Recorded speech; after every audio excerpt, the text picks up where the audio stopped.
자, 시작하겠습니다. 자, 안녕하세요. 안녕하십니까. 동영상 보시는 분들도 안녕하세요. 자, 2기를 시작하겠습니다. 강의 계획서를 한번 볼까요? 자, 2기. 자, 저희는 토요일 반으로 8회 진행합니다. 8회. 오늘 첫 시간이라서 모의고사가 없고 다음 시간부터는 50점짜리 모의고사를 보도록 하겠습니다. 그래서 예상문제, 기출문제, 그리고 그래프, 그 답안 작성, 그리고 계산문제 대비, 이게 2기의 목표입니다. 사실상 이제 2기에서 시험에 나올 만한 거를 다 보셔야 됩니다. 뒤에 보시면은 우리 시험 범위가 있습니다. 모의고사 범위. 그래서 진도보다 모의고사 범위가 빠를 거예요. 특히 이제 마지막에는 전 범위를 봐야 돼서 이제 예습을 해가지고 시험에 대비해야 되겠습니다. 자, 그러면은 이 교재가 새로 나왔어요. 새로 나왔는데 디자인이 1기 교재랑 똑같습니다. 색깔만 다르고 1기 교재랑 똑같아요. 그리고 목표는 양을 좀 줄이려고 했는데 좀 내용이 좀 줄었을 겁니다. 내용은 똑같은데 이제 좀 장황하게 써져 있는 거를 좀 줄여가지고 양을 좀 줄였어요. 그래서 1기 교재하고 2기 교재하고 바로 연계해서 보실 수 있게 목차나 이런 것들 배치를 거의 유사하게 해놨으니까 1기책으로 단권화를 하셔도 되고 2기책이 편하시면 2기책으로 단권화를 하시면 되겠습니다. 자, 그럼 1. 자, 노동공급부터 한번 볼까요? 노동공급. 자, 그래서 문제 1. 자, 효용함수와 무차별 곡선을 이용해서 근로자의 선호에 대해 설명하시오. 실제로 이런 문제는 안 나옵니다. 너무 쉽기 때문에 이거는. 근데 이제 이 내용을 모르면 이 뒤에 내용을 볼 수가 없어요. 그래서 이게 실제로 나오진 않는데 이 뜻이 뭔지는 알고 있어야지 답안을 작성할 수가 있습니다. 자, 효용함수. 효용함수.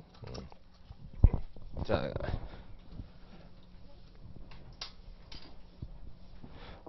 우리 이제 로마자 1번에 효용함수 있는데, 자, 답안지 작성할 때 이제 첫 번째, 자, 의의는 써도 되고 안 써도 돼요. 의의는 써도 되고 안 써도 되는데, 그 목차가 그렇게 중요하진 않은데, 이제 의의를 쓰는 이유가,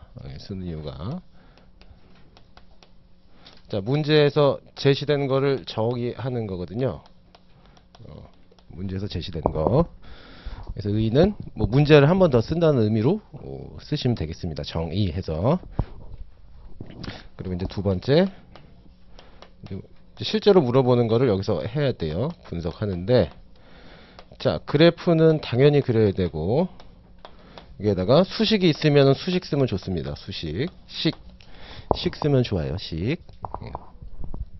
그리고 이제 세 번째, 자, 이제 결론인데, 결론도 사실 안 써도 돼요. 결론도 사실 안 써도 되는데, 마찬가지로 문제에서 묻는 내용에 대한 답. 묻는 내용에 대한 답. 요게 중요합니다. 요거. 신나게 분석을 다 해놓고 정작 물어보는 거에 답을 안 하시는 경우가 있어서, 그러니까 본인은 답했다고 생각하는데 이제 실제 시험에 가면은 막 급하고 다음 문제 풀어야 되니까 그림만 그려놓고 이제 물어보는 거에 대해서 답을 안 해요. 예를 들어, 자, 임금에 미치는 영향 혹은 고용에 미치는 영향. 자, 요거 쓰라고 했으면은 요거를 다시 한번 씁니다. 결론에다가. 그래서 임금에 미치는 영향은 어쩌고 저쩌고 다. 고용에 미치는 영향은 어쩌고 저쩌고 다. 이걸 써야 되는데 뭐 가령 노동 수요가 감소한다. 그래서 그래프 신나게 다 그립니다. 그리고 요거를 안 써요. 요걸 안 쓰면은 그 점수가 안 나가겠죠. 물어보는 거에 답을 안 했으니까. 몰라서 못 쓰는 게 아니고 알았는데 누락한 거니까 얼마나 억울해요. 그래서 주로 구성은 이렇게 합니다. 제가 시험 볼 때 이렇게 했어요. 제가 공부할 때. 그래서 이 구성 가지고 답안을 작성하시길 바랍니다. 자, 그래서 로마자 1번의 효용함수 있죠. 효용함수. 자, 우리는 개인의 아래의 식과 같이, 자, 소비 그리고 여가로 효용을 얻는데요. 소비라고 써도 되고, 시험 문제에 이게 소득이라고 나오면 소득이라고 씁니다. 소득 여가 모형이라고 하면 소득이라고 쓰고, 소비 여가 모형이라고 나오면 소비라고 씁니다. 문제에 주어진 대로 쓰시면 되겠어요. 그래서 이걸 말로 해놓은 거를 식으로 쓰니까 식 1번처럼 이렇게 쓰면 됩니다. 식 1. 그래서 효용함수다 해서 뭐 이렇게 쓰기도 하고, 이렇게 쓰기도 합니다. 이렇게 쓰기도 하고, 이렇게 쓰기도 해요. 이렇게. 그래서 이게 소득, 얘는요 여가. 그래서 이 외국인, 이거는요 한국인. 그래서 문자는 둘 중에 편한 거 아무거나 쓰시면 되겠습니다. 자, 다음 이제 이거를, 이 효용함수를 그래프로 그린 게 무차별 곡선이죠. 그래프로 그린 게 무차별 곡선. 뭐 아시겠지만 다 무차별 곡선은 여기가 여가예요. 여가, 시간. 세로축은 소비 혹은 소득이라고 써도 좋겠습니다. 그래서 여기는 얘는 화폐 단위인 거죠. 얼마냐, 이제 화폐를 나타내는 거고, 얘는 시간을 나타냅니다. 그래서 그려보면 이렇게 생겼대요. 이렇게 생겼고, 여기 끝에다가 효용함수를 이렇게 썼잖아요. 이렇게 효용함수를 이렇게 썼다고 하면 이 식에서 이 그래프가 나온 거거든요. 이렇게 이 식에서. 그래서 여기다가 u 이렇게 붙여줍니다. u. 만약에 내가 이걸 i라고 썼다 이렇게. 자, 이렇게 쓰면은 맞춰서 써야 돼요. 여기다 이렇게 i라고. 근데 보통 u라고 씁니다. 이거는 i라고 쓸 이유가 없어요. u라고 쓰세요. 무차별이라고 해가지고 i라고 쓰는 경우도 있는데 그냥 u라고 쓰십시오. u. 그래서 얘랑 식이랑 맞춰가지고 씁니다.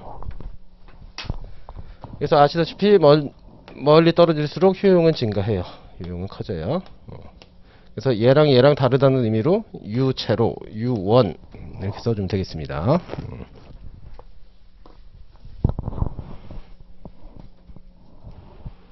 자, 그래서 2번에 무차별 곡선의 특징 보시면, 자, 무차별 곡선은 우하향하고 멀어질수록 더 큰 효용입니다. 당연히 멀어질수록 더 큰 효용인 거죠. 여기가 0이잖아요. 0. 효용이 전혀 없는 0. 0에서 멀어질수록 효용이 커지는 거예요. 그리고 무차별 곡선은 교차할 수 없습니다. 교차하면 분석이 안 돼요. 4번 무차별 곡선은 원점에 대해 볼록하다. 직선이 아니라는 얘기입니다. 직선이 아니다. 자, 3번은 이제 별표를 칩니다. 이거는 계산 문제에서도 써야 되니까 별표. 자, 무차별 곡선의 기울기. 자, 여가의 한계 효용은 재화 소비를 그대로 유지한 채 여가를 1시간 더 소비함으로써 얻는 효용의 변화를 의미한다.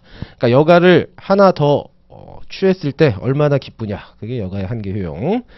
소비의 한계 효용은 여가 시간을 유지한 채로 재화 소비를 1달러 더 하는 경우 발생하는 효용의 변화로 적용할 수 있대요. 소비를 한 단위 더 했을 때 얼마나 기쁘냐.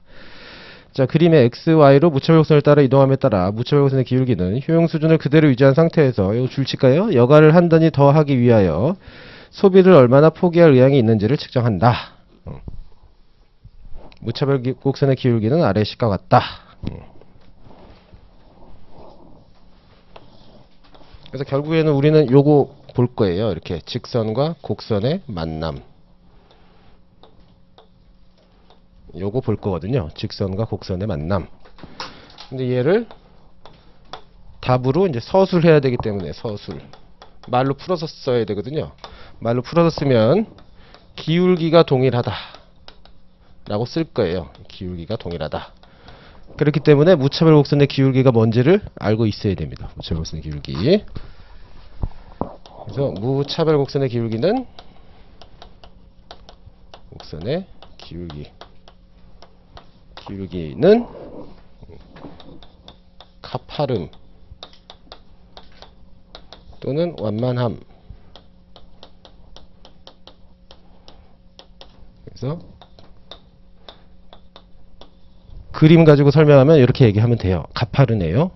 평평하네요. 완만하네요. 근데 이거를 이제 수치화하면 무차별 곡선의 기울기를 수치화한 거예요. 숫자로. 추상적이니까 숫자로 비교하려고. 그게 한계 대체율입니다. 한계 대체율. 대체율이니까 숫자로 나오겠죠. 숫자로. 대체율. 그래서 MRS라고 있어요. 한계 대체율. 그래서 얘는 이렇게 계산합니다. 자, 여기가 여가, 여기가 소득 혹은 소비. 그래서 얘를 기억합니다. 그래서 이 한계 대체율이 크다, 한계 대체율이 크다, 값이 크게 나와요. 가령 한계 대체율이 10 나오면은 그림으로 그리면 가파르게 그리면 되는 거고. 자, 한계 대체율 완만해요. 예를 들어 2 그러면은 평평하게 완만하게 그리면 되는 겁니다. 그림으로 하면은 가파르다, 수치화하면은 숫자가 커지는 거죠. 이렇게 무차별곡선의 기울기. 자, 책에 보면은 이제 이런 거 있을 거예요. 이렇게 여가를 한 단위 더 취했을 때 돈 얼마나 포기할래, 소득. 근데 사실 얘는 몰라도 됩니다. 얘는 몰라도 돼요. 요거 써먹는 거예요. 얘가 어떻게 나오는지 이해하기 쉽게 그냥 들어가는 거지. 이거 얘는 안 써도 됩니다. 중요한 건 얘예요. 얘를 기억해야 됩니다. 얘. 자, 그래서 식 2에 MUC, 그래서 CL 이렇게 돼 있잖아요. C 옆에다가 한글로 써도 됩니다. 소비라고 해놓으세요. 소비. 이거 헷갈려요. 문자로 보면은. 소비. L은요 여가입니다. 여가. L은 여가. L은 레저. 자, 4번 한계 대체율. 무차별 곡선의 기울기의 절대값은 한계 효용의 비율을 의미하며 한계 대체율이라고 불립니다. 그래서 그림으로 얘기하면 무차별 곡선의 기울기, 수치화로 하면은 한계 대체율. 두 개 똑같은 건데 이제 하나는 그림, 하나는 숫자. 자, 그럼 근로자 사이의 선호의 차이. 그림과 같이 무차별 곡선의 기울기가 매우 가파른 신디는 한계 대체율이 크다. 그죠? 가파르니까 계산을 해보면 그 값이 크게 나온다는 얘기입니다. 그래서 한계 대체율이 크다. 그래서 가파르게 그리면 돼요. 무차별 곡선의 기울기가 평평한 편인 민디는 한계 대체율이 작다. 다음 페이지를 한번 보겠습니다. 이렇게. 자, 그래서 가령 시험 문제. 자, 이런 식으로 줘요. 1번 한계 대체율을 계산하래요. 한계 대체율을 계산해라. 대체율을 계산. 그래서 했더니 A와 B가 있는데 계산해 봤더니 얘가 2에요. 2. 한계 대체율을 계산했더니 2입니다. 2. 얘는 계산해 봤더니 10이에요. 10. 그럼 이제 두 번째 문제가 어떻게 나오냐? 문제 1을 근거로 그래프로 설명하시오. 이렇게 나옵니다. 그러면 A, B. 그래서 한계 대체율이 작으니까 그래프로 그리면 평평하게 그리면 돼요. 이렇게. 얘는 A. 얘는요, 값이 크니까 B는 가파르게 그리면 돼요. B. 이런 식으로 낼 수 있습니다. 이런 식으로. 그래서 그림 2 보시면은, 자, 신디는 가파르게 그리면 되고 민디는 평평하게 그리면 되겠습니다. 무차별 곡선. 자, 이제 이 기본을 가정으로, 자, 다음 페이지 보겠습니다. 문제 2번. 자, 개인의 효용 극대화를 소득 여가 선택 모형을 이용하여 설명하시오. 그래서 효용 함수와 무차별 곡선은 앞에 있는 내용 그대로고, 자, 이제 두 번째 예산 제약선을 보겠습니다. 예산 제약. 자, 개인의 효용은 이렇게 된대요. 개인의 효용은 이렇게 되고 바깥으로 뻗어 나갈수록 효용이 커진답니다. 이렇게. 그럼 무한정 바깥으로 뻗어 나가면은 무한정 행복해질 수 있어요. 근데 이제 무한정 바깥으로 뻗어 나갈 수 없게 만드는 게 예산선입니다. 예산선. 자, 내가 돈이 수십억, 수백억 있으면은 그만큼 더 많은 걸 소비할 수 있으니까 행복해질 텐데 돈이 없습니다. 돈이 없어요. 그래서 여기 여가, 그리고 소득 혹은 소비. 자, 내가 돈을 최대한 벌면은 여기까지밖에 못 벌어요. 단 나의 여가 시간은 1시간도 없습니다. 대신에 내가 최대 여가 시간을 누리면은 여기까지예요. 시간은 정해져 있으니까. 대신에 나의 소득은 또 0이에요. 이 두 개를 이어보면은 직선의 형태로 이렇게 나타납니다. 직선의 형태로. 이 기울기는요, 임금이 돼요. 임금. 자, 내가 갖고 있는 시간이 10시간이에요. 10시간. 10시간. 근데 내가 9시간 놀아요. 내 여가 시간 9시간입니다. 여가 시간이 9시간이란 얘기는 근로 시간이 1시간이란 얘기거든요. 근로 시간이 1시간. 그래서 1시간 일하고 9시간 노는 거죠.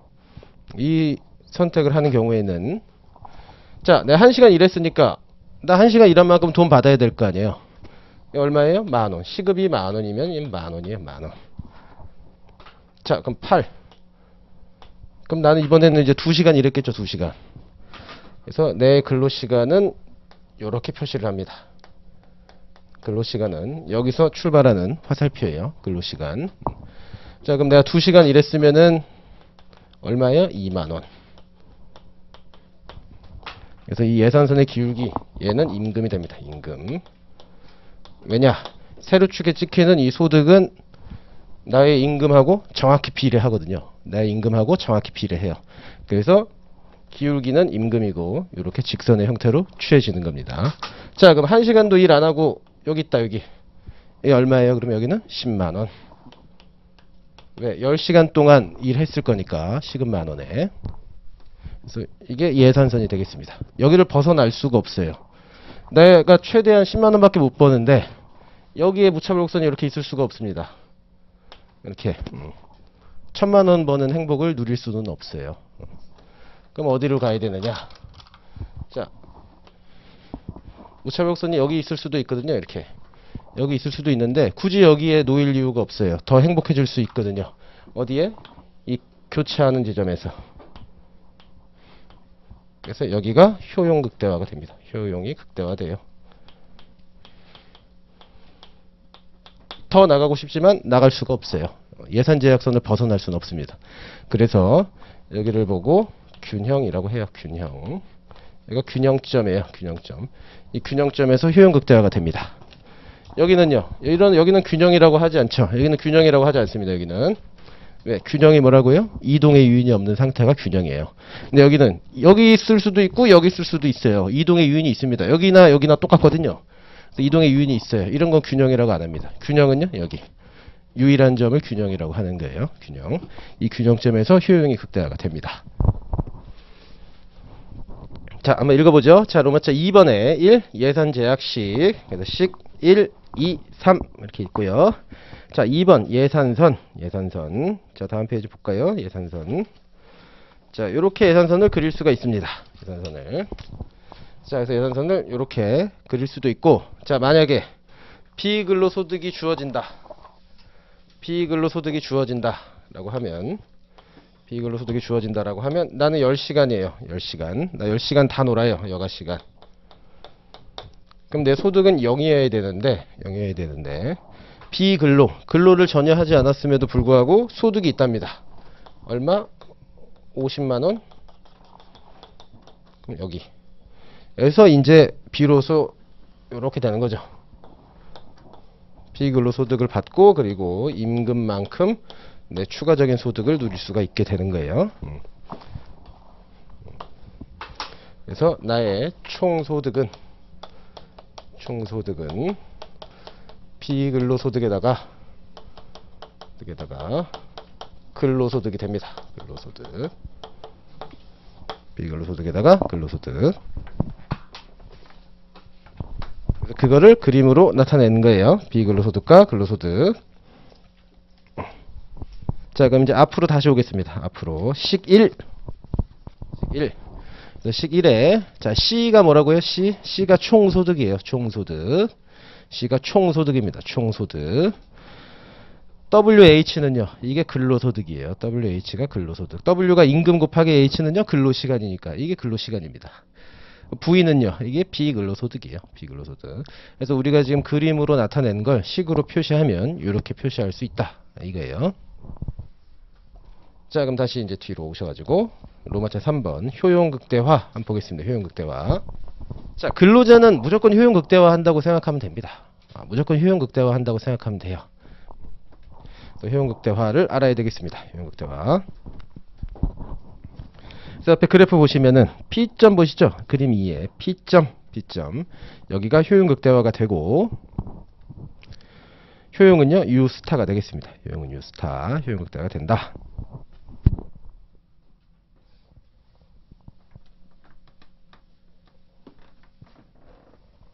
자, 그리고 그래프를 이제 그리면 비근로소득이 있어서 이렇게 됐다.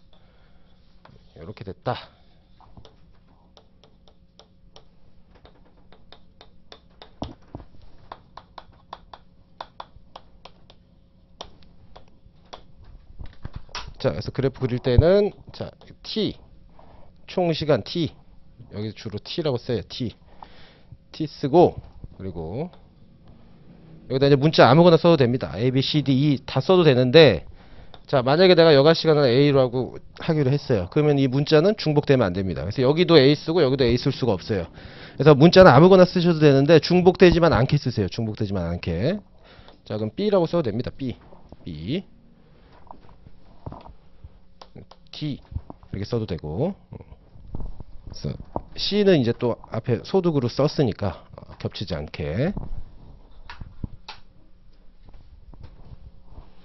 그리고 이렇게 쓰기도 해요.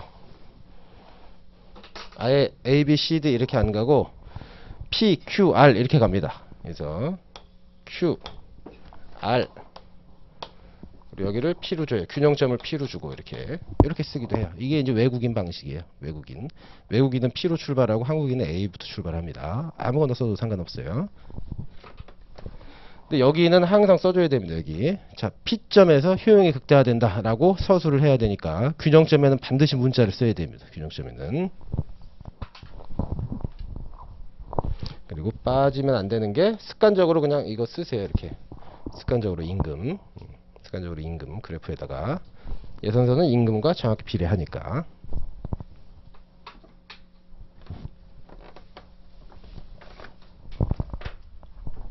소득을 M이라고 쓰기도 하고 소비라는 측면으로 C라고 쓰기도 합니다. 이렇게 여가를 A라고 쓰기도 하고 L이라고 쓰기도 합니다. 아무거나 써도 상관없어요.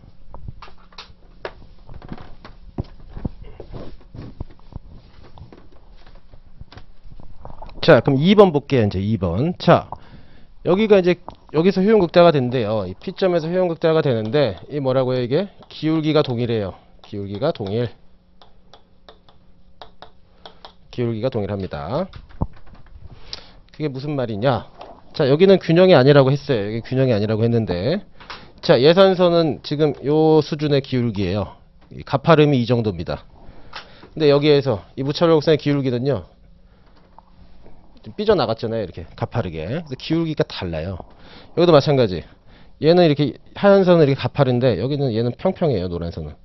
기울기가 안 맞아요. 기울기가 안 맞으면은 선택 안 한다면서요? 여긴 균형이 아니에요. 근데 여기는요. 똑같습니다. 기울기가. 얘나 똑같아요. 무차별곡선이나. 기울기가 동일한 점. 자, 그럼 요거를 수치화하면은 무차별곡선의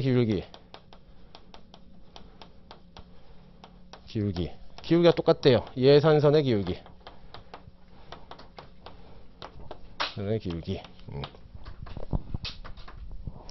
그래서 얘가 무차별곡선.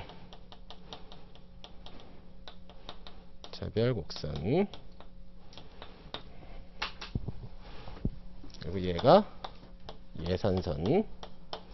근데 균형에서는 기울기가 동일하대요. 자, 그럼 무차별곡선의 기울기는 자, 수치화하면은 한계 대처율이라고 쓸 수 있다고 했습니다. 이렇게 MRS 대처율. 근데 아까 MRS 뭐예요? MU 이렇게. 그래서 위에가 여가예요. 여가 소득. 예산선의 기울기는요? 계속 썼죠? 임금.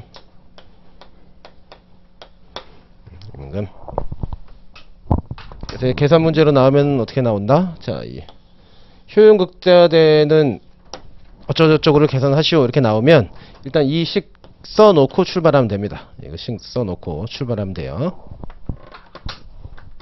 이거 굉장히 중요합니다. 이거 이렇게 이 계산 문제로 나올 것 같아요. 이거 한 번도 안 나와가지고.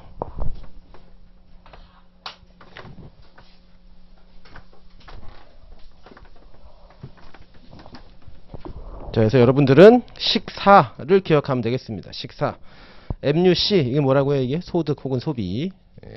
소득 혹은 소비. L은요 여가. 자, M자가 들어가면은 분수 형태인데 M자가 들어가면은 다 주인공이 위로 올라갑니다. 주인공이 다 위로 올라가요. M자가 붙으면은. 자, L이 뭔데요? 시간이잖아요. 시간. 자, 우리는 지금 노동 공급하는 거예요. 돈 보는 게 아닙니다. 결국에 우리는 노동 공급 시간 몇 시간 일할 거냐 이게 궁금하기 때문에 이 시간이 측면에 L이 올라가는 거예요. 여가 시간이. 소득은요. 소득은 돈이잖아요. 돈. 돈은 의미가 없어요. 얼마나 일 많이 하느냐가 중요합니다. 그래서 L 시간이 위로 올라간다. 식 4번을 기억하시기 바랍니다. 자, 이제 문제 3번. 이제 실제 시험은 이런 식으로 나옵니다. 실제 시험은. 자, 비근로소득과 근로시간. 자, 비근로소득의 증가가 근로자의 근로시간에 미치는 영향을 설명하시오. 15점짜리입니다. 이거 15점. 15점. 15점.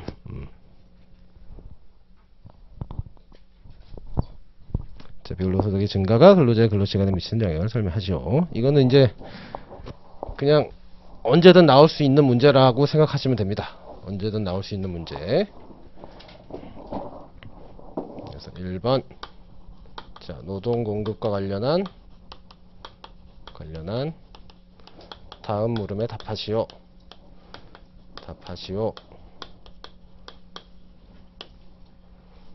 이렇게 나오고 문제 4개 줍니다. 4개. 원래 3개였는데 이제 4개 줘요. 4개. 왜? 계산 문제가 하나 들어갔거든요.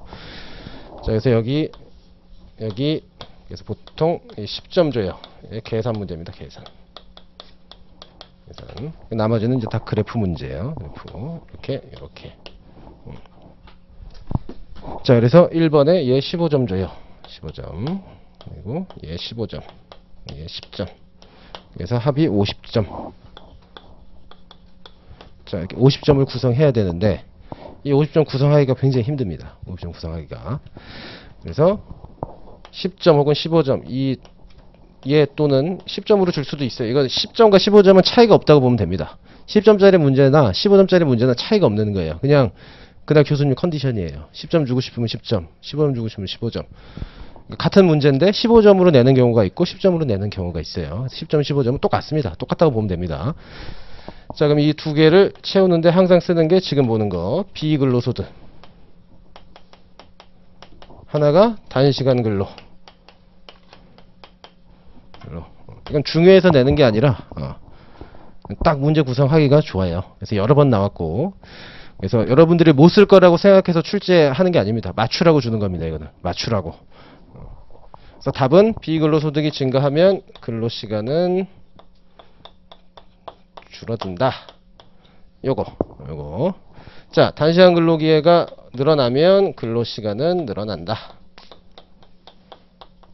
이렇게.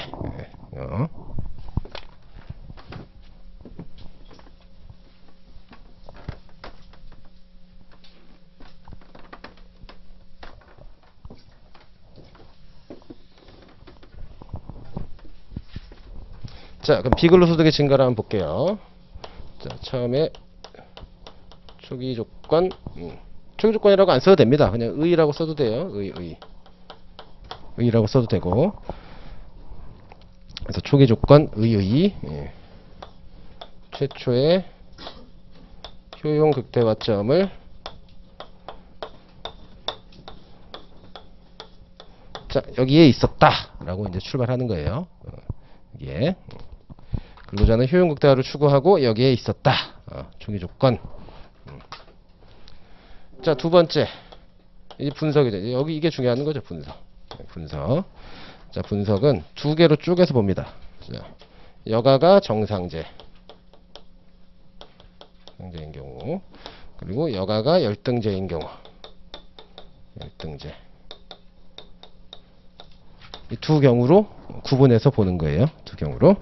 자, 여가가 정상제라면 소득이 늘었을 때 소비가 줄어들면은 정상제. 소득이 늘었는데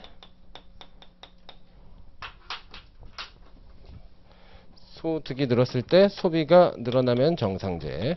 소득이 늘었는데 소비가 줄어들면은 열등제입니다. 열등제. 그러니까 돈 벌었는데 오히려 안 산대요. 이게 열등제예요. 열등제. 이거 정의하고 그래프로 분석하면 되겠어요. 자, 이거 헷갈리면 안 됩니다. 이거 소득이 증가해요. 이거 임금이라고 쓰면 안 됩니다. 임금이 증가했을 때 소비가 증가하는 거. 혹은 가격 아닙니다. 가격 아니에요. 임금도 아니고 가격도 아니에요. 소득입니다. 소득.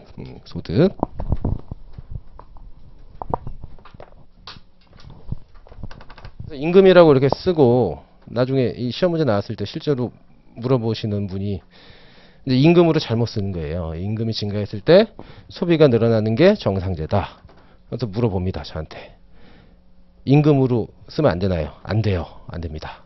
또 물어봅니다. 어차피 임금이 올라가면 소비 혹은 소득이 늘어나니까 되지 않나요? 안 됩니다. 안 돼요. 저는 되는데 교수님들이 안 봐줄 거예요. 그런 거는. 왜냐면 앞에 99명이 다 소득으로 썼는데 이분만 임금으로 썼어요.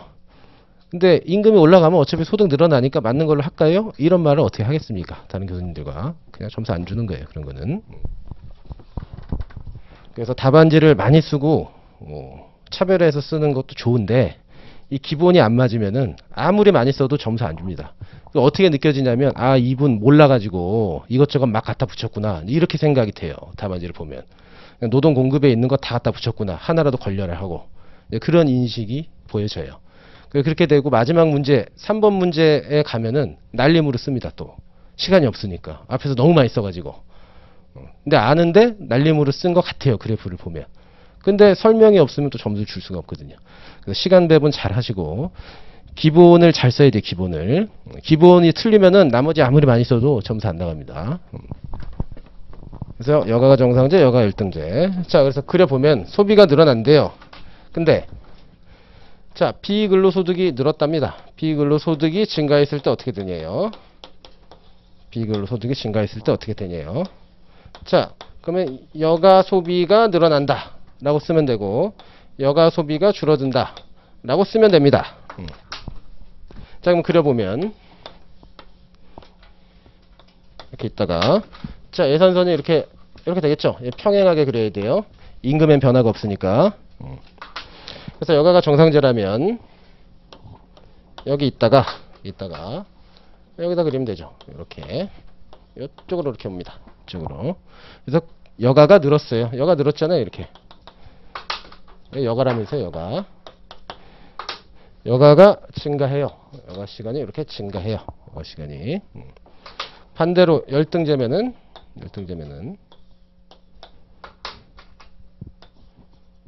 평행하게 표시해 주세요. 이거 표시하는 게 좋습니다. 임금의 변화가 없다는 사실을 나는 알고 있다라고.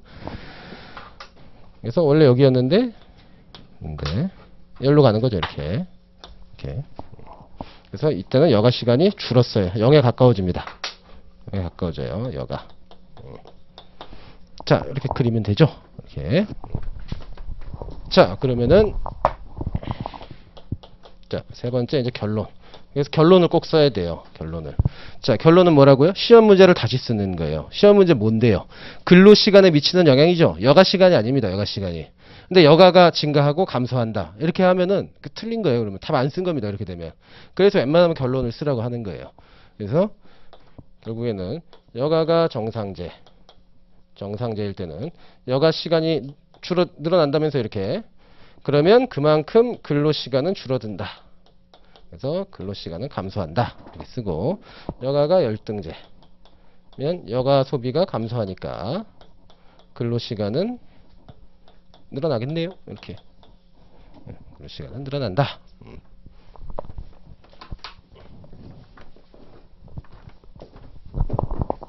자, 그래서 A는 여가가 정상제, B는요 여가가 열등제입니다. 자, 다음 페이지 설명 한번 볼까요? 로마자 2번. 자, 비근로소득 증가에 따른 예산선 내 이동. 그래서 시험 문제로 비근로소득이 증가했을 때 이렇게 나왔으니까 그게 그래프로 그리면 어떻게 그려지는지 설명을 해주는 겁니다. 비근로소득이 증가하면 예산선이 이렇게 이동하네요. 자, 로마자 3번. 자, 비근로소득의 변화가 자 출치입니다. 근로시간에 미치는 영향. 그래서 로마자 3번에 이렇게 결론이라고 저는 이렇게 썼지만 이제 결론 여기다가 시험 문제를 다시 쓰면 돼요. 목차에 있는 거. 이 로마자 3번 마지막 목차에 결론 목차에다가 시험 문제 다시 한번 쓰면 됩니다. 비근로소득이 근로시간에 미치는 영향 해가지고 이 결론 부분에다가 시험 문제를 다시 한번 쓰고 답안을 작성하는 게 좋겠습니다. 자, 1번 정상제와 열등제의 의미. 자, 모든 제와의 가격이 불변인 상태에서 자, 정의 자체가 이렇게 돼 있어요. 가격이 불변인 거예요. 그래서 임금이나 가격이라고 쓰면 틀리는 겁니다. 정상제, 열등제를 설명할 때. 가격이 불변인 상태에서 자, 소득이 증가할 때 소비가 늘어나는 상품을 자, 동그라미 합니다. 정상제. 반대로 소득이 늘어날 때 소비가 줄어드는 상품은 열등제. 자, 열등제 동그라미 칩니다. 노동 공급할 때 열등제가 가끔씩 나와요. 열등제가 가끔씩 나옵니다. 자, 임금이 고정된 상태에서 비근로소득의 증가가 근로시간에 미치는 영향을 소득 효과라고 부른다. 만약 여가가 정상제라면 주십니다. 여가가 정상제라면 이거는 노동 공급할 때 그냥 붙이세요. 여가가 정상제라면 시간 날 때마다 붙입니다. 여가가 정상제라면 비근로소득의 증가는 여가 소비를 증가시키고 근로시간을 감소시킬 것이며 여가가 열등제이면 여가 소비가 감소하므로 근로시간은 증가할 것이다. 자, 2번 여가가 정상제인 경우, 자, 여가가 정상제인 경우, 자, 그림 1A와 같이, 자, 출시입니다. 그림 1A와 같이. 자, 시험 문제를 보면은 그래프를 이용하여 설명하시오. 혹은 그림을 이용하여 설명하시오. 90%가 이렇게 나옵니다. 그림을 이용하여 설명하시오. 혹은 그래프를 이용하여 설명하시오. 그럼 그래프를 이용해야 돼요. 그림만 신나게 그려놓고 답안지 채점할 때 어떻게 보냐면 이분이 서술하는데 그림 1 써있나 안 써있나 봅니다. 이렇게. 그림 밑에 그림 1 이렇게 해놓고 본문에 그림 1을 찾아서 쓴 게 있나 없나 이렇게 봐요. 근데 일단 그게 없다. 그러면 점수를 깎아도 심리적으로 전혀 위축될 게 없어요. 왜? 그림으로 설명하라고 그랬는데 그림으로 설명 안 하는 거 아니에요. 그림만 그려놓고 따로 노는 거거든요. 그러면 이제 또 점수가 상대적으로 안 나가는 거예요. 그래서 그래프, 그림 번호, 그림을 그렸으면 한 번은 본문에서 꼭 써야 됩니다. 그림 1에서와 같이 혹은 그림 2에서와 같이. 그래서 그림을 항상 한번 언급해주고 가세요. 그래서 그림 1에서와 같이 추가적인 비근로소득이 재화의 소비와 여가시간 모두를 증가시킵니다. 그 결과 주당 근로시간은 그쵸 물어본 대로 이렇게 답을 해야죠. 근로시간은 감소하게 돼요. 여가가 열등제인 경우는 마지막에 보시면 근로시간이 증가하게 됩니다. 근로시간이 증가하게 된다. 이제 딱 떨어진 거죠.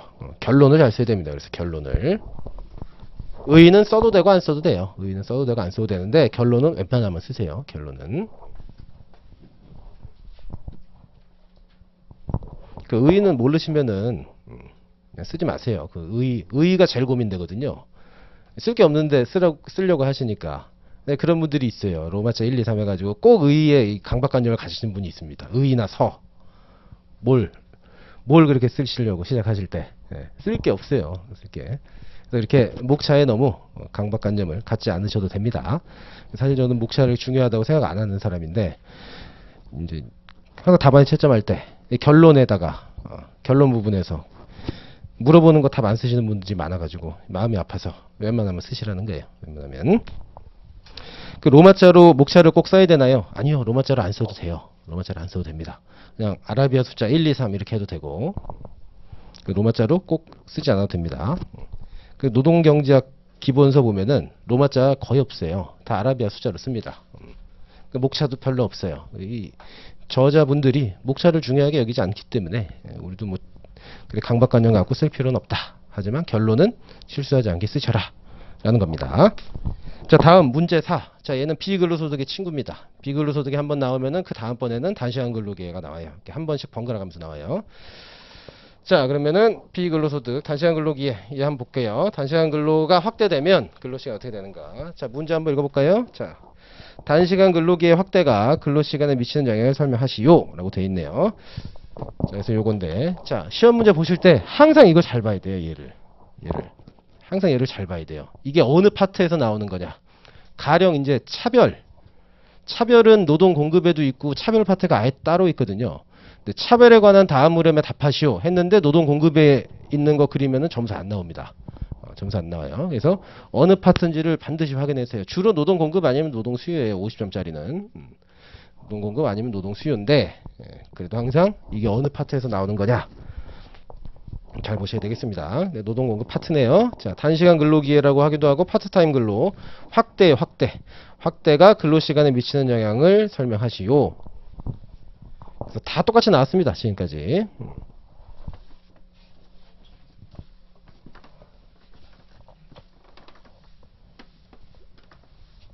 자, 단시간 근로기회 확대. 자, 단시간 근로기회니까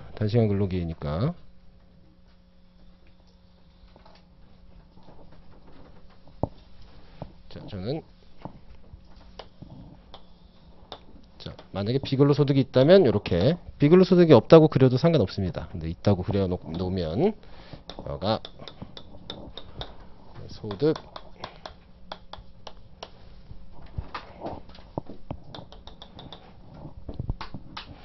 그래서 가령 내가 갖고 있는 일주 100시간이에요. 일주 100시간. 자, 근데 여기가 60입니다. 60. 자, 그럼 이게 뭐가 60이에요? 여가가 60이에요. 여가가 60입니다. 얘가 60이란 뜻이잖아요. 자, 근로시간은 뭐예요? 근로시간은 여기서 출발해요.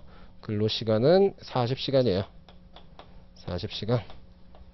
40시간인데, 자, 만약에 단시간 근로기회가 없습니다. 단시간 근로기회가 없으면 이 부분은 획득할 수가 없어요. 이 부분은 임금에 비례해서 소득을 얻을 수가 없어요. 왜?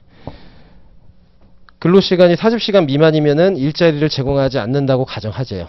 그래서 경직적 노동시간이면 이 부분이 사라져요. 이 부분이 사라집니다. 그래서 예산선이 이렇게 돼요. 이렇게.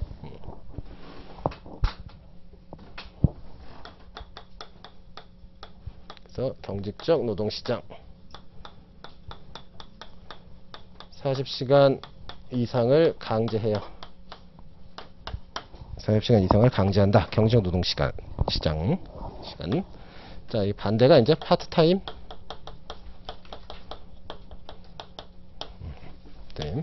40시간 미만도 허용해 주는 거예요. 허용. 자, 경직적 노동시장이라면 여기 찍히거나 여기 찍히거나 둘 중에 하나예요. 여기 찍히거나 여기 찍히거나. 근데 파트타임 근로기회가 확대되면 여기에 찍힐 수가 있습니다. 그래서 이 근로자는 여기에서 효용 극대화를 하고 있대요. 여기에서 효용 극대화를 하고 있답니다. 여기 뭔데요? 근로시간이 제로. 0. 근로시간 0. 어려운 말로 비경제활동 인구.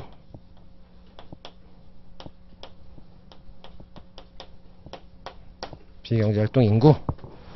인 상태로 출발하시면 돼요. 여기 찍히면 안 되나요? 여기 찍히면 안 됩니다. 무찰보서 여기 찍으면 안 돼요. 설명이 이상해집니다. 이렇게 되면은. 40시간 일하고 있는데 파트타임 근로기회 해주니까 근로시간이 줄어요. 답이 이상해져요. 정형화되게 여기다 일단 출발점 여기 찍습니다. 여기. 자, 여기 있는 근로자를 가정했을 때, 자, 파트타임 근로기회가 확대되면 예산선은 이제 요렇게 이어지겠죠. 여기 요렇게 이어집니다. 이렇게 이어져요. 그러면 효용은 훨씬 더 커집니다. 효용은 훨씬 더 커져요. 훨씬 더 커지고, 이 근로자는 이만큼 근로시간이 제로가 아니라 근로시간이 플러스가 돼요. 그래서 파트타임 근로기회를 해주니 근로시간이 늘어나서 좋다. 이 결론으로 가면 되겠습니다. 자, 여기서는 이 임금이 전혀 안 바뀌어요. 그래서 근로자의 소득이랑은 전혀 상관이 없어요. 이거는 소득하고는 상관이 없으니까 여가가 열등제니 정상제니 이런 걸 쓸 이유가 없는 겁니다. 그래서 예산선이 안 바뀌어요. 예산선이 이렇게 올라가든 줄어들든 뭐 이 이동이 있어야 되는데 예산선의 이동은 전혀 없어요.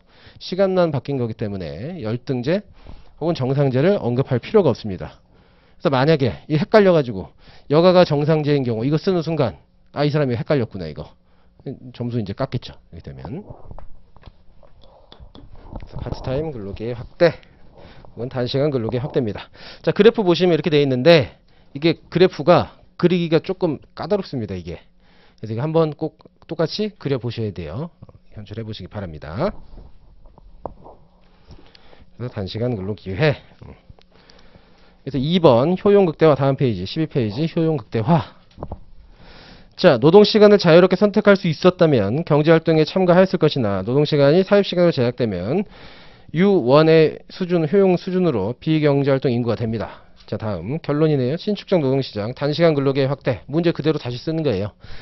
자, 파트타임 근로제가 허용되는 신축적 노동시장이라면 보다 높은 효용이 달성되어 이 균형에서 노동공급이 이루어질 것이다. 즉, 일 안 하다가 일하게 될 것이다. 이게 결론입니다. 결론. 따라서 파트타임 근로제는 자, 가사활동을 병행하는 기혼 여성, 고령자, 청년. 자, 기혼 여성은 집안일 해야 되니까 40시간 일 못해요. 청년은요, 학교 가야 되니까 못합니다. 고령자는요, 육체적 한계랑 연금이 나와요. 그러니까 필요성이 없는 거예요. 40시간 할 필요성이, 고령자는. 그래서 이분들의 근로시간이 많이 늘어나게 될 거다. 라는 거네요. 자, 그래서 이렇게 두 개 시험 문제 나왔는데, 자, 시험 문제를 만약에 꼬아서 낸다. 시험 문제를 꼬아서 낸다. 라고 하면,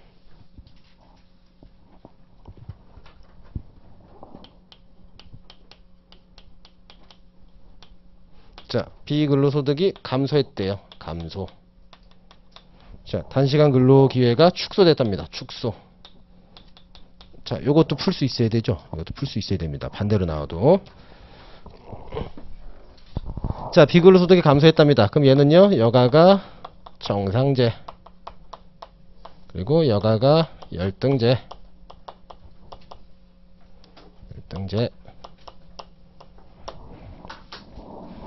자, 비근로소득이 감소했대요. 자, 여가가 정상제래요. 자, 소득이 줄어서 소비가 줄었답니다. 이렇게 소비가 줄었대요. 그럼 근로시간 어떻게 돼요? 근로시간은 늘어납니다. 이렇게 되면 근로시간 늘어요. 얘는요, 소득이 줄어서 열등제는 여가 소비가 늘었대요. 얘는 근로시간은요, 이렇게 반대로 그림 되죠. 그러니까 그림 똑같아요. 그림 똑같습니다. 아까 어떻게 그렸어요? 이렇게 있다가 이렇게 된다면서요. 그래서 여기 있다가 여기 간다면서요. 이렇게 그림 똑같아요. 이렇게 간다면서 이렇게 반대로 나오면요, 반대로 그리면 됩니다. 이렇게 반대로 그리면 돼요. 반대로. 그냥 그림은 똑같아요. 화살표만 반대로 간 거예요. 화살표만. 마찬가지에도 화살표만 반대로 간 거예요. 화살표만 반대로 간 겁니다.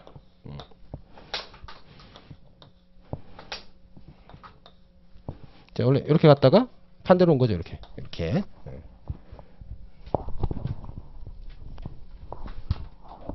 얘도 마찬가지. 축소되면은 그림은 똑같아요. 그림은. 그래서 여기다가 근로기회가 축소되면은요, 여기 여기로 오는 거죠. 여기로. 그래서 응용 문제 나오면 어떡하나요? 책에 없는데요. 그냥 그림 다 똑같습니다. 화살표만 반대로 가면 됩니다. 화살표만. 이거 안 배웠는데 배운 거예요. 다 화살표만 반대로. 낯설어서 그래요. 낯설어서. 그래서 화살표만 반대로, 요걸 기억하십시오. 화살표만 반대로.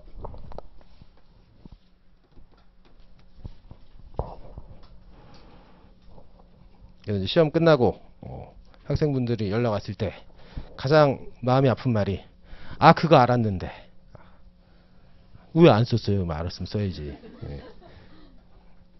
알았는데 저를 붙잡고 얘기하면 어떡합니까? 알았는데 어떻게 해요? 알았는데 뭐 학원비를 깎아드려요? 붙었어요. 그런 분들 이제 보통 붙습니다. 알았는데 이제 설명을 제대로 못했다. 그러면 괜찮은데, 알았는데 못 썼다라고 하면은 답이 없어요. 마음이 아픕니다. 그래서 적어도 올해에는 알았는데 이런 말 안 하시도록 열심히 보세요. 그러니까 애매하잖아요. 이건가? 100% 그거 맞습니다. 그거예요. 그거 쓰면 돼요. 답안지에다가. 다른 거 생각 안 나잖아요. 그리고 뭐 어떻게 할 건데요? 의 또 쓸 거예요? 안 돼요. 그냥 그거 아닌가? 그거 맞아요. 100% 맞습니다. 그거. 여러분 주변에서 막 알고, 내 옆에 있는 애는 쟤는 이걸 어떻게 알았지? 걔도 이건가 하다 그냥 쓴 거예요. 걔도. 다 똑같습니다. 다 똑같은 책 보고 똑같은 기본서로 공부하는데 다 똑같죠. 뭐 생각하는 게.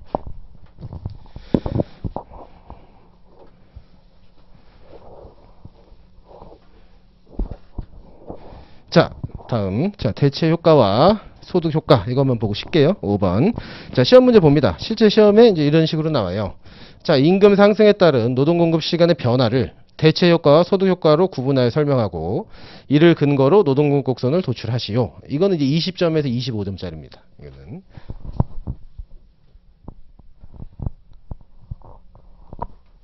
자, 그래서 임금 상승에 따른 노동 공급 시간의 변화를, 자, 대체 효과. 그럼 대체 효과 목차가 하나 나와야 돼요. 소득 효과 목차 하나 나와야 돼요. 설명하고, 이를 근거로, 자, 노동 공급 곡선 목차 하나 또 나와야 되겠네요. 일단 잡아놓은 목차는 3개입니다. 3개. 결론에다가는요, 노동 공급 시간의 변화. 노동 공급 시간의 변화. 자, 한번 볼게요. 자, 괄호 1번에 1번. 자, 초기 조건.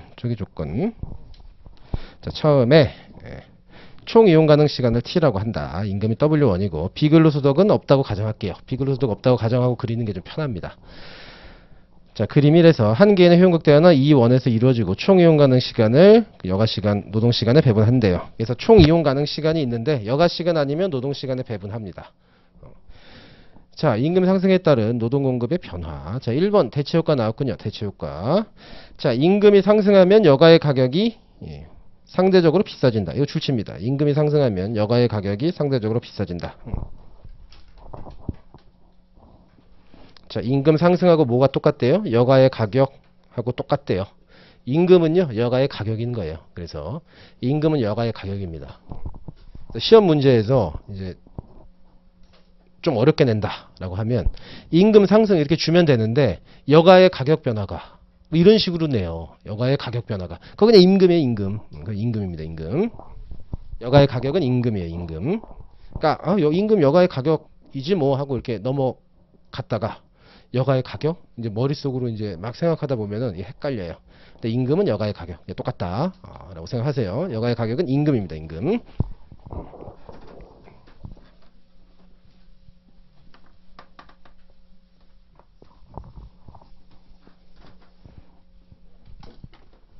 자, 그래서 여가의 가격 혹은 여가의 기회비용이라고도 해요. 임금하고 다 똑같은 말. 자, 개인은 상대적으로 비싸진 여가 시간을 줄일 것이다. 따라서 여가에 대한 수요는 감소한 시간만큼 노동공급을 늘린다. 이게 임금 상승의 대체효과예요. 그러니까 대체효과는 하나가 늘면 하나가 줄어드는 게 대체효과입니다. 하나가 늘면 하나가 줄어드는 거. 이게 대체효과예요. 그래서 여가가 줄면은 근로시간이 늘어나요. 요거 한번 볼게요. 대체효과. 자, 여기다가 임금 이렇게 쓰면 안 돼요. 이거 임금이라고 쓰면 안 됩니다. 여기다 소득이라고 써야 돼요. 소득 혹은 소비. 소득 혹은 소비. 혹은 소비. 소비.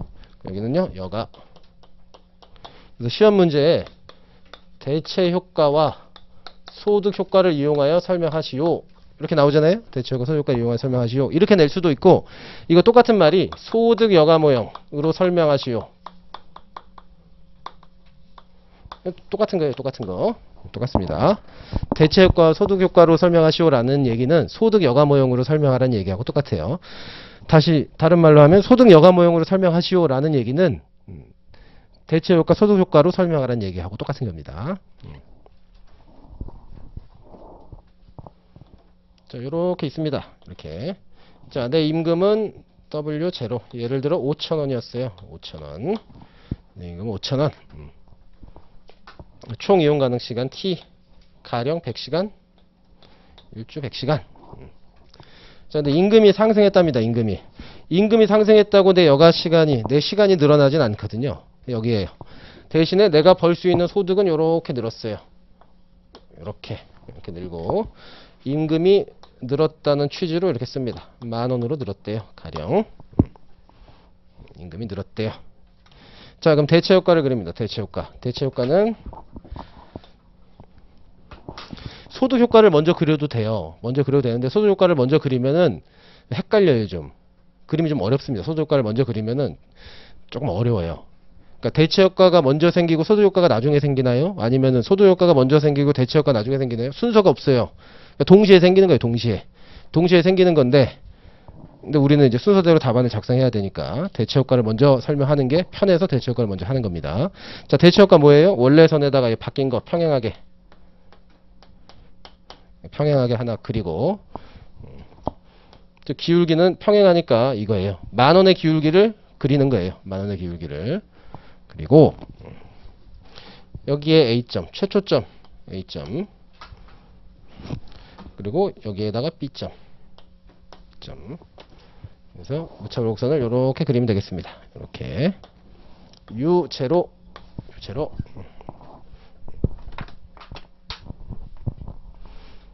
즉 효용의 변화 없이 근로시간이 얼마나 바뀌었느냐 이게 대체 효과예요. 이게 대체 효과. 다시 정확히 설명하면 자, 이렇게 돼서 임금이 이렇게 늘었잖아요. 임금이 이렇게 늘었어요. 근데 얘 원래는 무차별 곡선 여기 이렇게 있었거든요. 무차별 곡선이.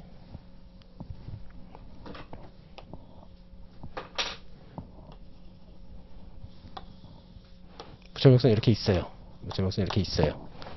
그러니까 여기 있었다가 이렇게 임금이 이렇게 늘어나면 효용의 변화 없이 이렇게 해서 유일한 점을 이렇게 딱 찍는 거예요. 얘를 이렇게 당겨 와가지고 새로운 균형점을 찾는 게 대체 효과예요. 이렇게 얘를 당겨서 새로운 균형점이 여기에요. 이 임금 수준이면은 새로운 균형점은 여기래요. 여기를 선택할 거래요. 얘는 임금이 이렇게 변했으면 효용의 변화가 없다는 가정하에 이게 대체 효과입니다. 대체 효과. 그래서 마찬가지죠. 이 효용 수준에서 임금 얘를 이렇게 당겨왔더니 여기가 새로운 균형점이래요. 여기를 선택할 거래요. 효용의 변화가 없다면. 자, 그러면 자, 가령 원래 여기 60 근로시간은 뭐예요? 근로시간은 40시간이었어요. 근로시간 40시간. 근데 대체 효과로 여기로 왔죠. 여기로. 그래서 30이 됩니다. 30. 그럼 근로시간은 몇 시간이에요? 70시간. 그래서 근로시간이 늘었어요. 이게 대체 효과예요. 근로시간이 늘어나는 게 이게 대체 효과입니다. 대체 효과. 그리고 소득 효과는요. 소득 효과. 자, 원래 이제 여기잖아요. 여기인데 소득 효과는 소득이 늘어남으로 해가지고 이 사람의 효용의 변화. 아까 비근로소득의 변화 보셨죠? 비근로소득의 변화. 소득 효과는 비근로소득의 변화처럼 소득이 늘었을 때, 소득이 이렇게 늘었을 때 나타나는 게 소득 효과예요. 그래서 여기 C 효용이 늘어납니다. 이렇게. 그래서 이게 소득 효과예요. 소득 효과는 자, 여가가 정상제라면 소득이 늘어나면 근로시간 줄어든다면서요. 소득이 늘어나면 근로시간 이렇게 줄어든다면서요. 그래서 근로시간이 줄었어요. 시간이 여기. 그래서 50 됩니다. 50. 그래서 얘 근로시간은 몇 시간? 50시간이에요. 근로시간은 50시간. 시간은 50시간. 그래서 소득 효과로 70시간까지 있었는데 근로시간이 소득 효과로 이렇게 줄어요. 효과로. 그래서 이게 소득 효과. 이게 대체 효과입니다. 대체 효과.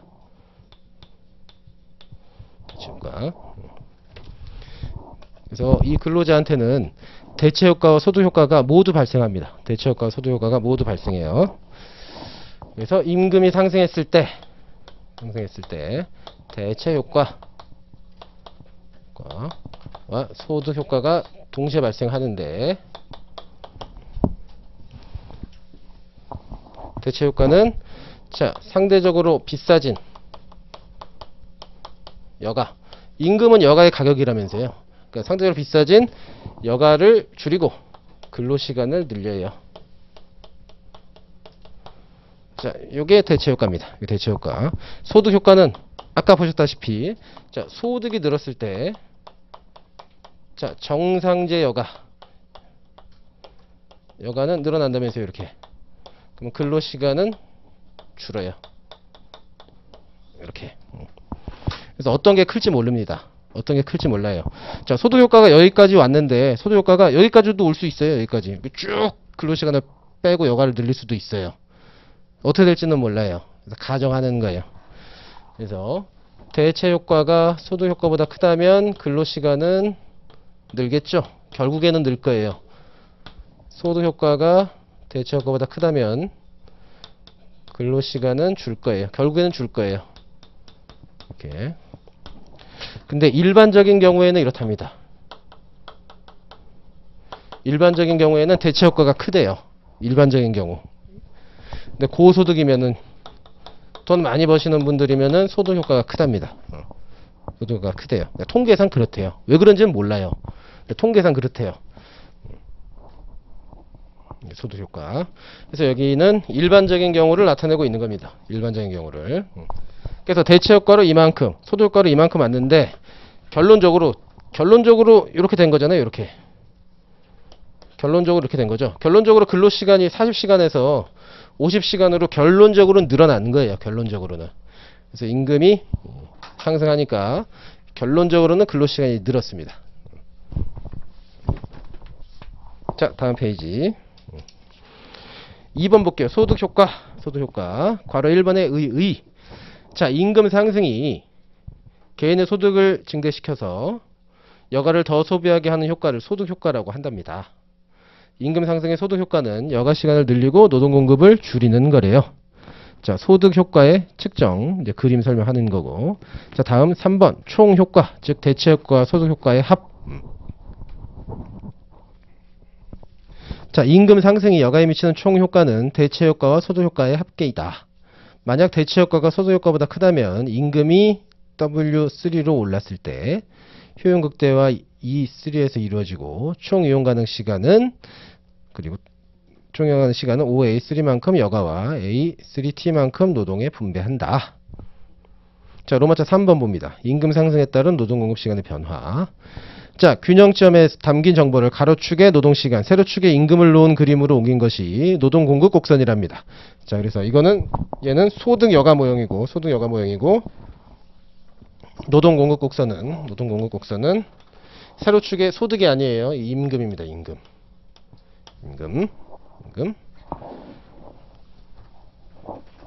임금이고 근로시간. 이게 노동 공급 곡선이에요. 자, 근데 임금이 W0일 때 몇 시간 일했어요? 아까 40시간 일했어요. 근로시간입니다. 여가 아니에요. 근로시간. 40시간 일했어요. 60시간 여가하고. 근데 임금이 W1으로 올라가니까 이렇게. 임금이 올라가니까 몇 시간 됐어요? 대체효과, 소득효과 다 합치니까 50시간 됐다면서요. 이렇게. 그래서 노동공급 곡선을 그려보면은 이렇게 그려져요. 이렇게. 자, 이게 언제? 대체효과가 소득효과보다 클 때. 대체효과가 소득효과보다 클 때라는 가정을 하고 그려야 됩니다. 이렇게.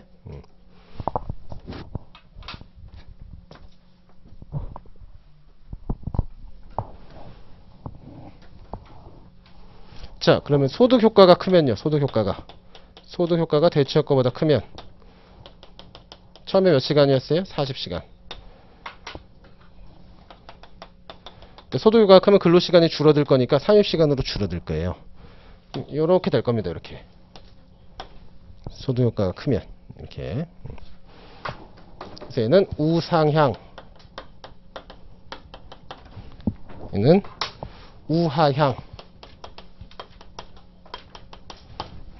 우상향, 우하향. 자, 마지막으로 자, 똑같으면 임금이 올랐는데 근로시간이 똑같대요. 수직이에요. 수직. 소득효과와 대체효과가 같으면 얘는요 수직입니다. 수직. 세 개로 이렇게 쪼개가지고 볼 수 있어야 되겠습니다. 세 개로 쪼개서. 이런 게 이제 어려운 문제입니다. 이런 게 어려운 문제예요. 이게 안 그려져요. 이게 수직까지는 그려지는데 이게 안 그려집니다. 이게 노동공급을 우하향하게 안 그려져요. 안 그려봐서. 시험 문제. 자, 소득 효과가 대체 효과보다 큰 경우 노동공급 곡선을 도출하시오. 만약에 시험 문제 이렇게 나오면 이렇게 그려야 돼요. 이렇게. 예, 우하향하게. 낯설더라도 이렇게 그려야 됩니다.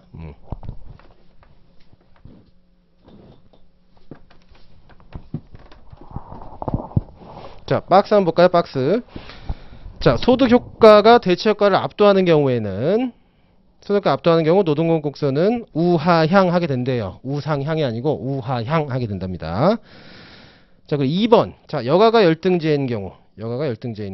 자, 임금 상승이 여가에 미치는 총 효과는 대체효과, 소득효과의 합계인데 여가가 열등제인 경우 임금 상승에 대한 소득효과, 대체효과 모두 노동공급을 증가시키므로 노동공급 곡선은 우상향의 형태로 도출이 된다. 무슨 말이냐? 자, 여가가 정상제면은 근로시간이 줄어요. 근데 여가가 열등제예요. 열등제 여가.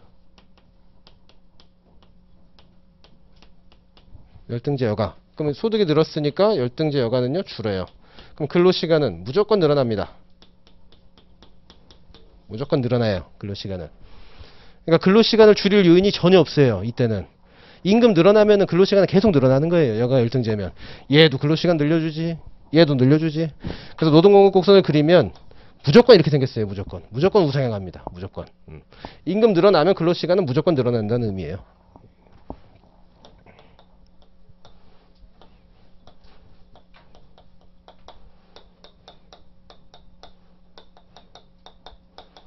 언제? 여가가 열등제 여가.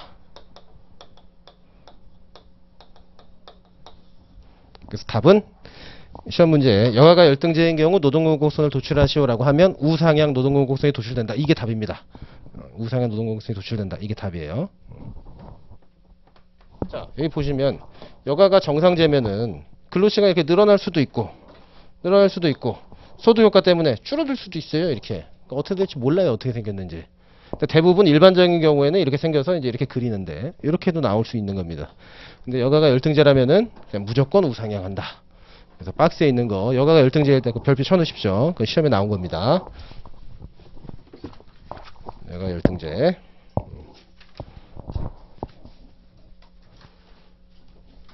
우상향 형태로 도출이 된다.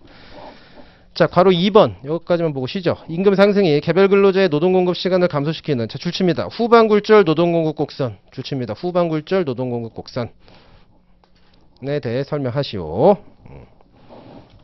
자, 다음 페이지 보시면 후반굴절 노동공급 곡선.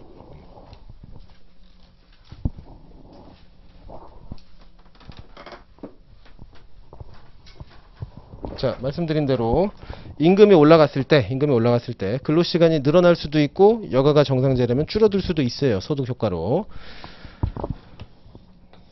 그래서 여기 임금이에요. 임금. 근로시간.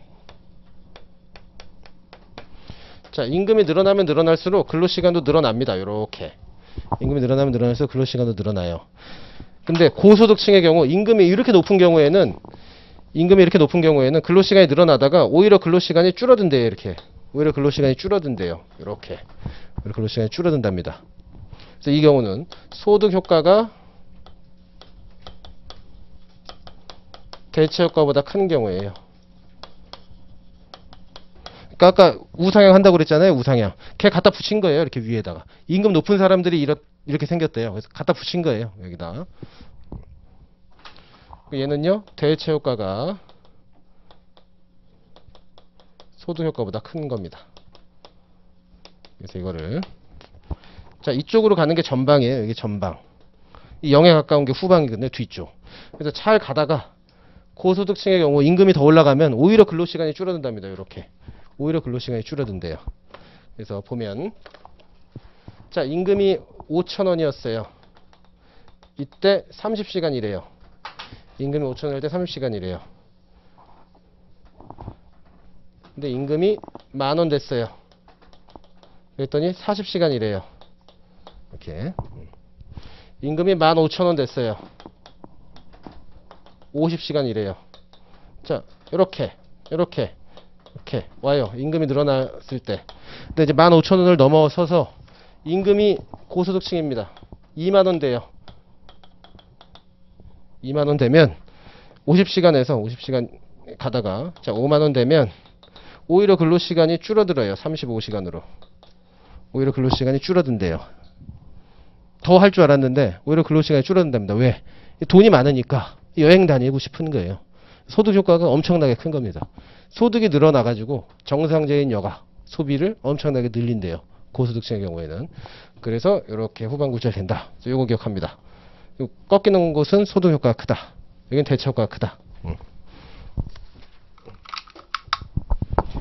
자, 그럼 로마차 2번에 후반굴절 노동공급 곡선 두 번째 단락 봅니다. 임금 변화에 따른 노동공급 시간의 변화를 그림 2에 나타내면 W2의 임금 이상에서는 임금 상승의 소득 효과가 대체 효과를 압도함으로써 노동공급량이 줄어들어 노동공급 곡선이 뒤쪽으로 구부러지는 모양을 갖게 되는데 이를 후반굴절 노동공급 곡선이라고 부른답니다. 후반굴절 노동공급 곡선. 그래서 이건 가로축과 세로축 그림 두 개 나와 있죠. 그림 1에 임금 변화는요. 세로축 뭐예요? 이거 M. 소득이에요. 소득. 임금이라고 쓰면 틀립니다. 이거. 노동공급 곡선은요. 세로축이 임금이에요. 임금. 그리고 가로축은요. 그림 1은 여가시간입니다. 여가. 근로시간 아니에요. 여가시간. 세로축 여기 두 번째 그림은요. 이건 노동공급 곡선이에요. 근로시간이에요. 근로시간. 그래서 우리는 소득 여가 모형이라고 해가지고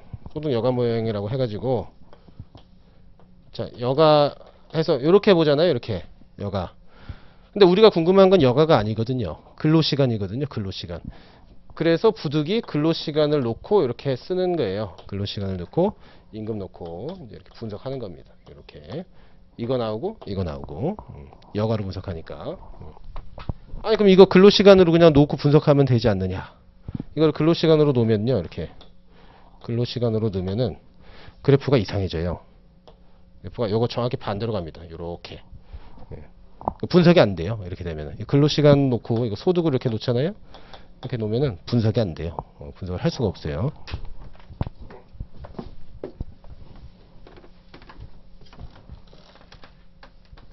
그래서 소득 여가 모형으로 분석해야 됩니다. 소득 여가 모형. 소득 여가 모형으로 분석해 놓고 노동운 곡선을 이렇게 도출하는 거예요. 물절. 자, 박스 봅니다. 박스. 대체효과, 소득효과 크기에 따른 노동공급의 변화. 자, 시험 문제. 자, 대체효과가 소득효과보다 압도한다. 이 가정 줍니다. 대체효과가 큰지 소득효과가 큰지 줍니다. 시험 문제로. 괄호 해가지고.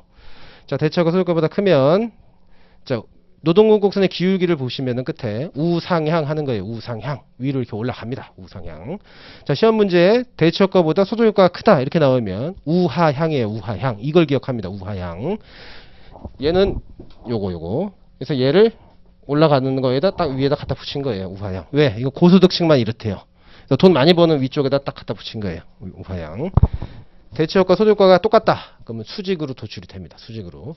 이게 세 개로 구분해서 볼 수도 있어야 되고 이렇게 후반 굴절 그냥 갖다가 이렇게 붙일 수도 있어야 돼요. 갖다가 붙여서 후반 굴절로. 그래서 언제든지 나올 수 있는 문제입니다. 언제든지. 그래서 로마자 2번에 16페이지 로마자 2번 보시면은 후반굴절 노동공 곡선 이게 결론이에요. 결론. 왜? 시험 문제 후반굴절 노동공 곡선에 대해 설명하라고 했으니까 그냥 그 시험 문제 갖다 붙인 겁니다. 후반굴절 노동공 곡선. 자, 여기까지 보셨고 쉬었다가 6번 문제 보도록 하겠습니다.